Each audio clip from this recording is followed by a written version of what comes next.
All dears, it's sir Suresh Kumar, lecturer biology at government boys degree college Umarkot. तो बड़ा आगे हम कंटिन्यू कर रहे हैं अपना पार्ट 4। ये आपका चौथा लेक्चर है न्यूक्लिक एसिड के ऊपर। और हमारा आगे जो टॉपिक है ये आखिरी इसका ग्रुप है, क्लास है, जिसका नाम है पॉलीन्यूक्लियोटाइड। पॉलीन्यूक्लियोटाइड जैसे आपको नाम से बेटा ये जाहिर हो रहा होगा, पॉली का मतलब है मैनी, न्यूक्लियोटाइड का मतलब है मोनोमर। वो मॉलिक्यूल जो बहुत सारे मोनोमर के छोटे छोटे मॉलिक्यूल के बने हुए हों, ऐसे मॉलिक्यूल को बेटा हम कहेंगे पॉलीन्यूक्लियोटाइड। पॉलीन्यूक्लियोटाइड का डेफिनेशन देखें, दो molecule which made up of many nucleotide या मेनी मोनोमर्स या मेनी सब यूनिट या many माइक्रोमॉलिक्यूल, these kind of mononucleotides composing molecule are called polynucleotide। ऐसे मॉलिक्यूल कहेंगे पॉलीन्यूक्लियोटाइड। पॉलीन्यूक्लियोटाइड के बेटा दो मिसाल है, डीएनए और आरएनए। हमने मोनोन्यूक्लियोटाइड पढ़ा था, उसमें 15 मिसालें थी। डाइन्यूक्लियोटाइड जिसमें एक्स्ट्रा चीज थी विटामिन B2 और B1, B2 और B3, जिसमें दो मिसालें थी, NAD और FAD। पॉलीन्यूक्लियोटाइड की दो मिसालें हैं, ये बड़े मॉलिक्यूल हैं, मेजर न्यूक्लिक एसिड है, और इन मेजर न्यूक्लिक एसिड या पॉलीमरों का नाम है डीएनए और आरएनए। याद रखें बेटा, पॉलीन्यूक्लियोटाइड में जो भी ये दो मॉलिक्यूल हैं, इन दोनों मॉलिक्यूलों को हम क्या बोलेंगे बेटा? इनको हम बोलेंगे पॉलीमर। ये दो पॉलीमर मॉलिक्यूल है न्यूक्लिक एसिड ने, दो बड़े न्यूक्लिक एसिड है। अब डीएनए और आरएनए दोनों को हम देखेंगे, दोनों को दोनों बहुत सारे न्यूक्लियोटाइड के बने हुए हैं। डीएनए आपका करोड़ों की तादाद में न्यूक्लियोटाइड का बना हुआ है। डीएनए के अंदर मिलियंस की तादाद में न्यूक्लियोटाइड है, 14 मिलियन से लेकर अप टू 240 मिलियन तक हैं। माना इसमें जो न्यूक्लियोटाइड होते हैं वो करोड़ों के अंदर हैं, 14 करोड़ से लेकर 25 करोड़ तक ये न्यूक्लियोटाइड होते हैं डीएनए में। आरएनए के अंदर हम देखें न्यूक्लियोटाइड, तो आरएनए में कम से कम 70 या 75 होंगे न्यूक्लियोटाइड, और ज़्यादा से ज़्यादा ये इसमें हज़ारों तक न्यूक्लियोटाइड होते हैं। अब यहाँ डाइन्यूक्लियोटाइड देखें, इसमें न्यूक्लियोटाइड दो थे, मोनो वो खुद ही एक था। यहाँ पे दो से ज़्यादा न्यूक्लियोटाइड है। मिनिमम से मिनिमम पॉलीन्यूक्लियोटाइड जो ये दोनों मॉलिक्यूल बने हुए हैं वो 70 न्यूक्लियोटाइड के बने हुए हैं। वो 70 कौन सा न्यूक्लियोटाइड का बना हुआ है? मिनिमम से मिनिमम मॉलिक्यूल, वो आरएनए है। आरएनए को डिस्कस आगे करते हैं। डीएनए जो है ये मिलियंस की तादाद में न्यूक्लियोटाइड होते हैं डीएनए के अंदर। आरएनए के अंदर 70 से लेकर 100 या 1000 तक होते हैं। डीएनए में मिलियंस में, आरएनए में हंड्रेड्स और 1000 के नंबर में न्यूक्लियोटाइड होते हैं। ये दो मॉलिक्यूल हैं। अब पढ़ते हैं पहले डीएनए को। डीएनए का फुल फॉर्म क्या है बेटा? Deoxyribose nucleic acid. इसके नाम से आ रहा है डीऑक्सी। डी माना कम में, ऑक्सी माना ऑक्सीजन। किसमें कम है? राइबोज में। राइबोज शुगर है जो आपका डीएनए को बनाती है, न्यूक्लियोटाइड बनाती है।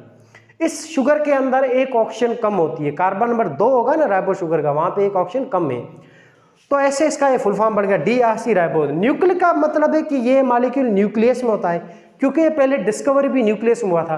कब हुआ था डिस्कवरी बेटा? डीएनए फर्स्ट टाइम 1869 में। डीएनए को किसने डिस्कवर किया था? फ्रेडरिक मैस्चर ने। कहाँ से? पस से। जो गंध निकलता है ना अपने जो जख्मों से, गंध, उस गंध में व्हाइट ब्लड सेल है, उसमें न्यूक्लियस होता है, उससे इस बंदे ने डिस्कवर किया था। ऐसे इसने नाम रखा इसका न्यूक्लिन। बाद में 1920 में इसका नाम पड़ा न्यूक्लिक एसिड।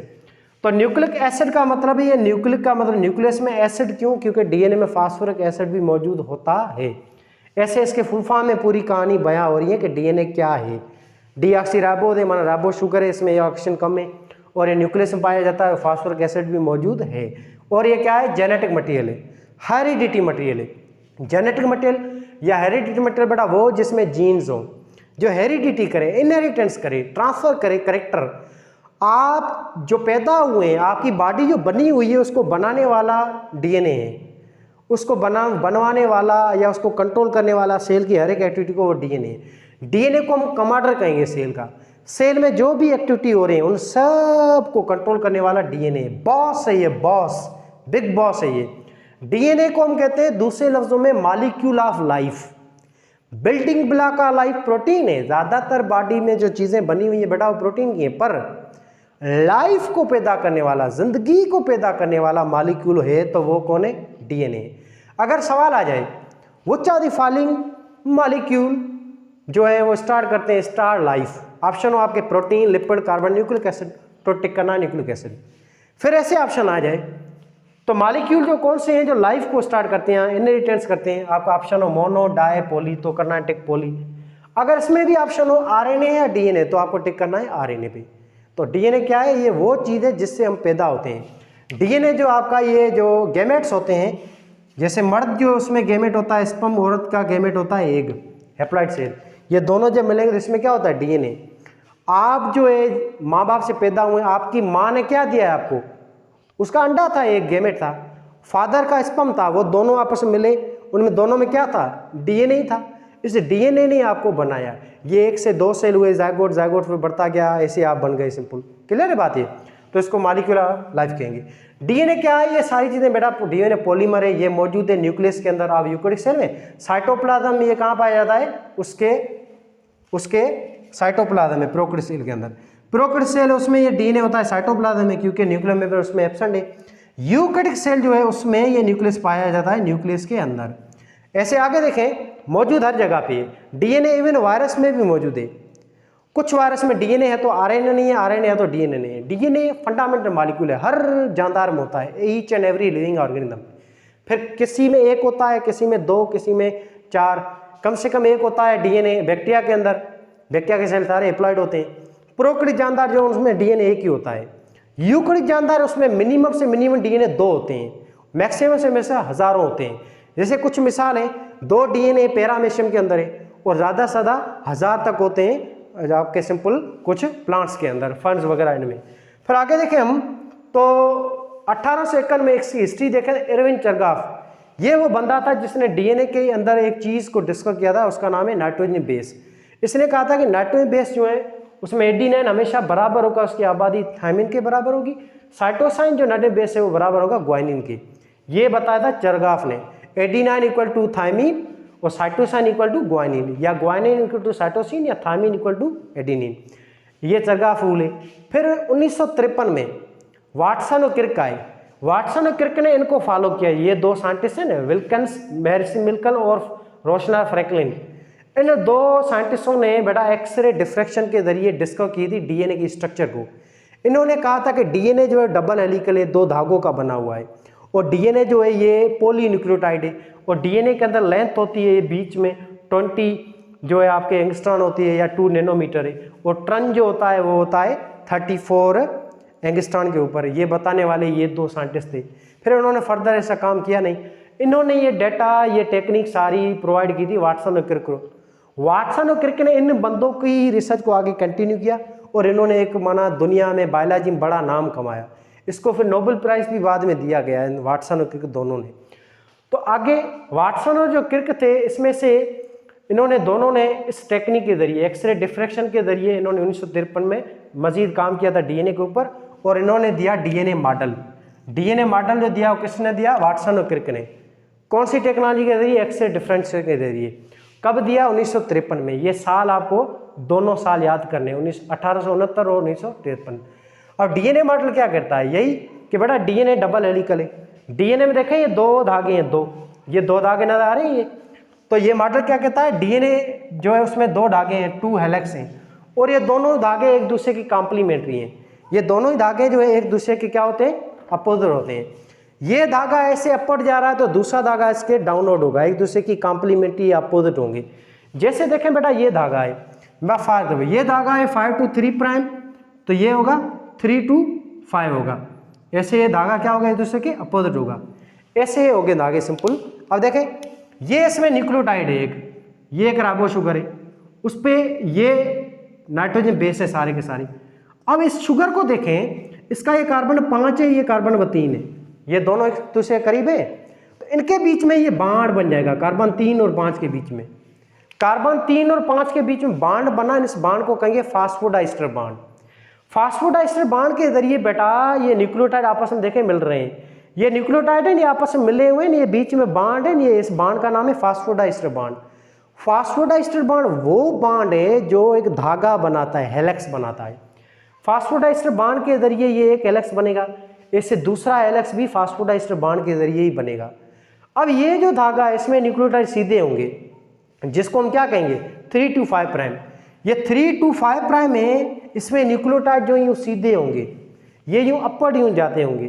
3 to 5 जो होते हैं, 3 to 5 प्राइम, ये जो धागा है ये अपवर्ड जाएगा, और दूसरा जो इसके धागा होगा वो यूँ उल्टा होगा, वो यूँ होगा, नीचे डाउनवर्ड की तरफ जाएगा, उसमें न्यूक्लियोटाइड उल्टे होंगे। ये देखें 3 to 5 में इसको यूँ उल्टे कर दें आप, वो ऐसे होंगे। इसको यूँ देखें, इसको यूँ हम उल्टा बना देते हैं, ये नाइट्रोजन बेस उल्टा है, समझ आ रही बात? ये बेटा ये उल्टा है ऐसे। अब इसमें क्या होगा, ये 3 है, ये कार्बन नंबर 3 ये रहा, ये कार्बन नंबर 3 है और ये रहा कार्बन नंबर 5। तो ये धागा देखें कि दूसरा जो धागा ये उल्टा होगा, वो क्या होगा 5 to 3 होगा।